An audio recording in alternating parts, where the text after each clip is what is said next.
My stepmother demanded that I start paying rent to live in my own house, while her children stayed there for free. When I refused, she tried to convince my father to make me leave. But everything changed the moment I told them the truth about who actually owned the house. Sandra's smile grew wider. Well, I guess you'll just have to find another place to live, won't you? We can't afford to support freeloaders here, she said, her voice sharp. I sat at the dining table, staring at my now cold meal, her words hanging in the air. The unfairness of it all weighed heavily on me. Years of being treated like help, while her children did absolutely nothing. And now this, something inside me finally snapped.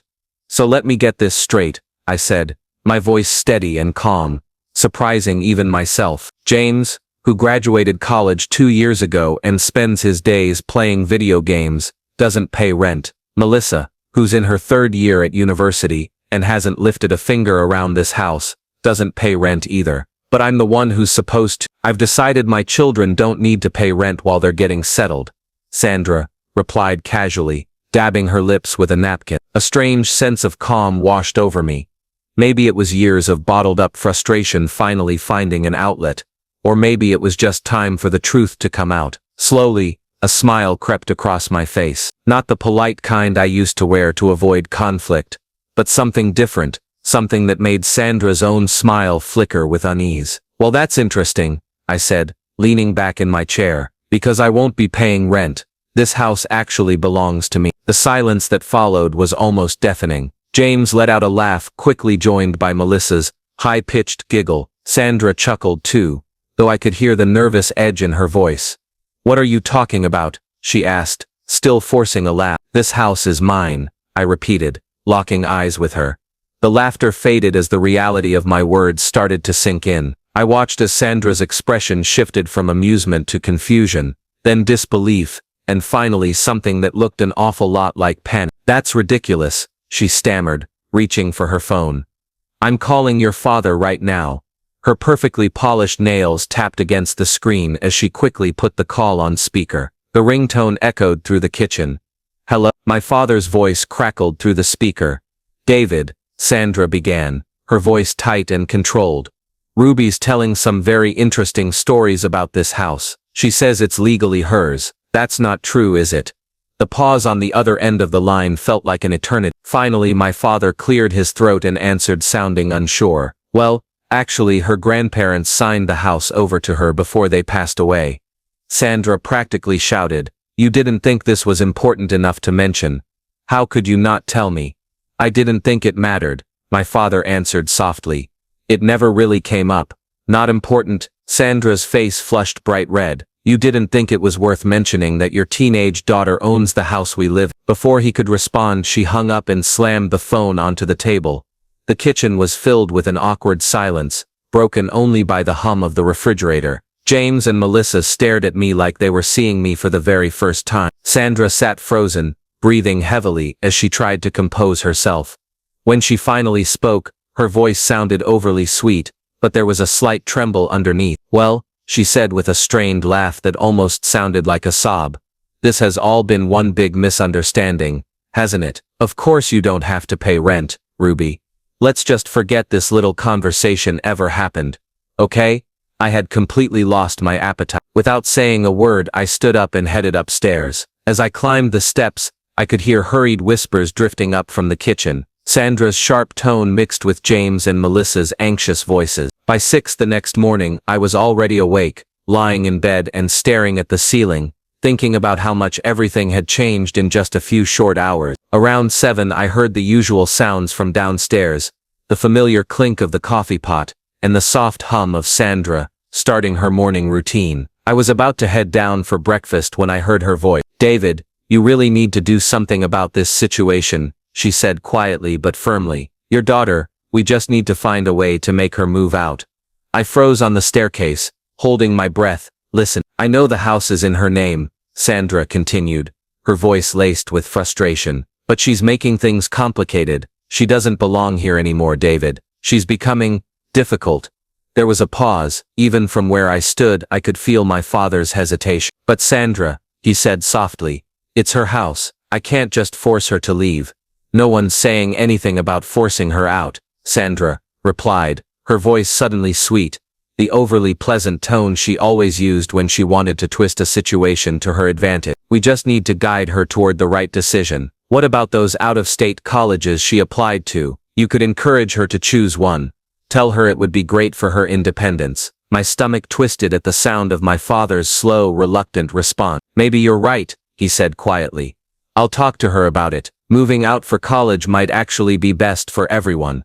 I waited until Sandra finished the call, then I calmly walked into the kitchen, keeping my face neutral. I grabbed a bowl and started pouring myself some cereal, acting as if I hadn't heard a thing. James and Melissa entered a few moments later, both looking awkward and unsure. Sandra followed shortly after, still holding her phone, her expression carefully arranged. Good morning, everyone, she chirped, her voice light and cheerful, as if nothing had happened the night before. We all sat at the table. The only sounds were the quiet crunching of cereal and the occasional clink of spoons against bowls. The silence was heavy, hanging between us. Then, as casually as if I were commenting on the weather, I spoke. Oh, and starting next month, all of you will need to start paying rent. The words hung in the air. The room was so silent I could hear the ticking of the clock on the wall. Sandra stared at me like I had spoken a completely different language. James and Melissa froze mid-bite, their spoons suspended in the air, exchanging wide-eyed, nervous glances. It was Sandra who finally broke the silence, forcing out a laugh that sounded more like she was holding back tears. You're joking, right? She asked, her voice unusually soft, almost childlike, clinging to the hope that this was some kind of joke.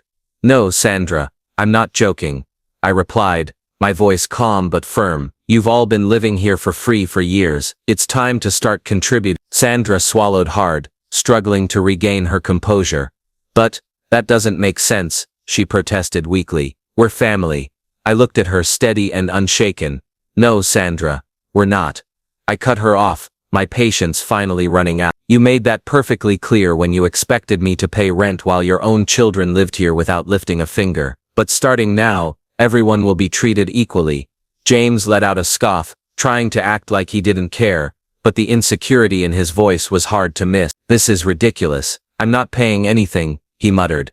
Then you're welcome to find another place to live, I replied sharply, locking eyes with him. Melissa, who usually avoided any kind of confrontation, finally spoke up.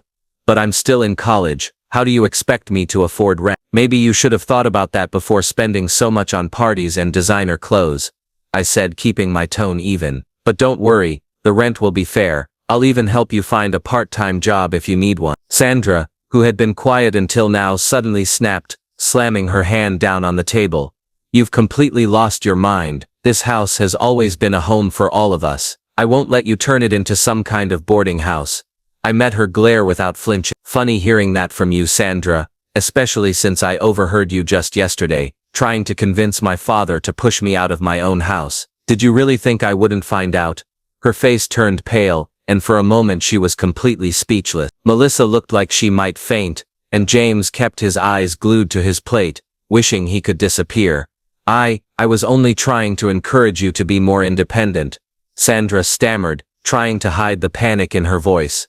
Oh, of course, I replied, my voice calm but cold. How generous of you to push me toward independence by trying to remove me from the house my grandparents left me, while you and your children live here rent-free. She opened her mouth to say something, but I raised my hand, cutting her off. Don't worry, I've already made my decision. If any of you want to keep living here, it will be under formal agreements on my terms. Sandra stood up abruptly, still trying to hold on to her authority. This is unacceptable. David would never agree to this. Maybe you should call him again and ask, I suggested, keeping my tone light. Or better yet, ask him what he'll say when I decide to sell the house and everyone has to leave. The shock on her face was almost satisfying. She knew I had every right to do exactly that, and the thought clearly unsettled her. That night, locked away in my room, I could hear muffled voices and tense arguments drifting up from downstairs. Sandra was no doubt trying to come up with a new plan to fix the situation. But what she didn't know was that I was more than ready to stand my ground, no matter what the next day would bring. I called for a meeting. Sandra tried to refuse, but I made it clear she had no choice. By 10 a.m., we were all seated in the living room. Sandra, James and Melissa looked uncomfortable, while I sat calmly, confident.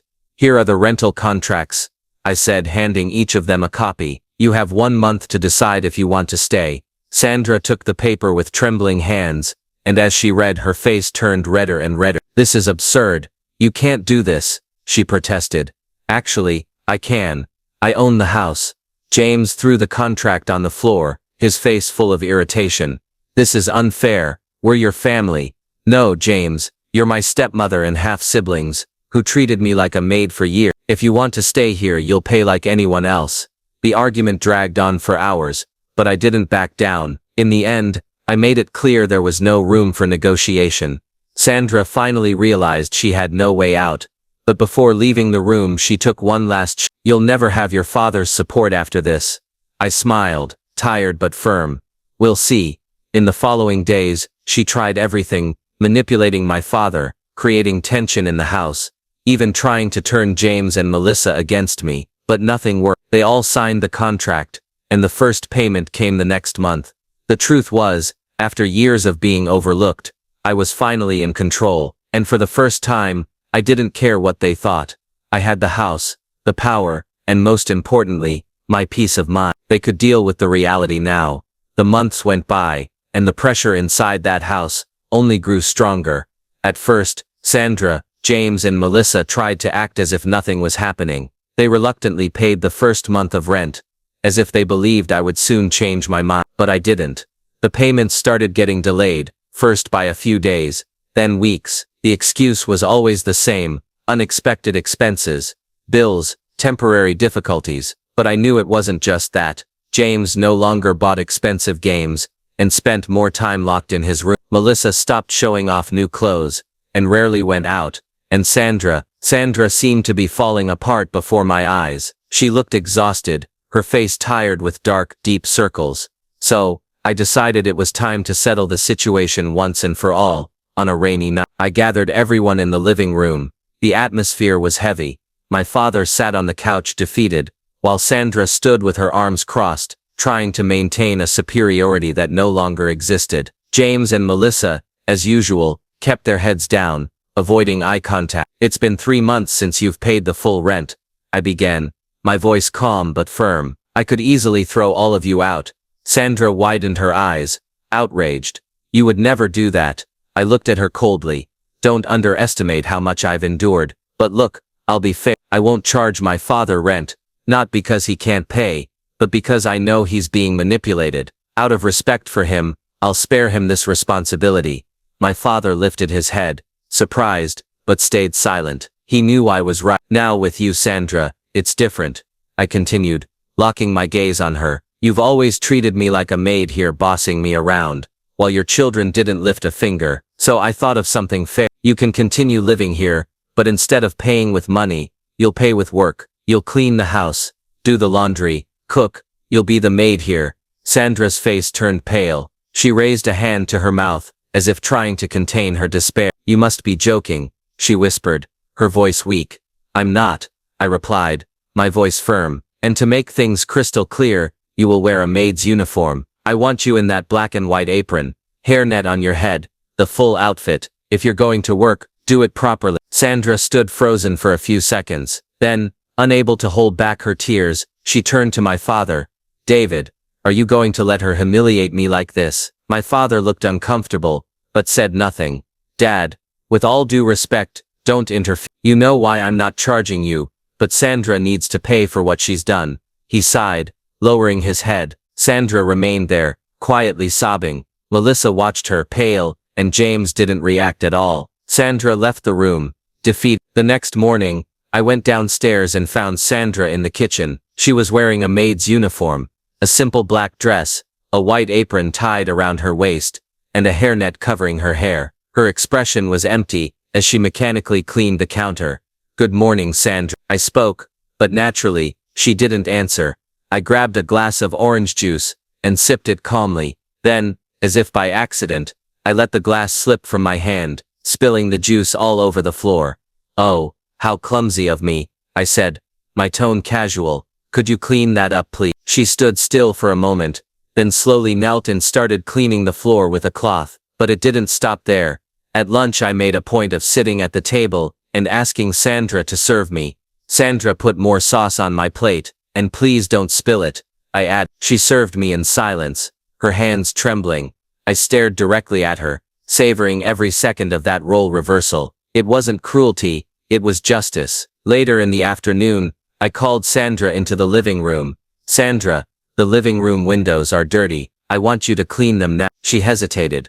But it's already getting dark. I tilted my head, my gaze unyielding. I asked you to clean them, Sandra, or would you prefer to pay rent with money? She turned red, bit her lips, and grabbed the cleaning supply. As she climbed onto the stool to clean the windows, I looked at James and Melissa, who silently watched the scene.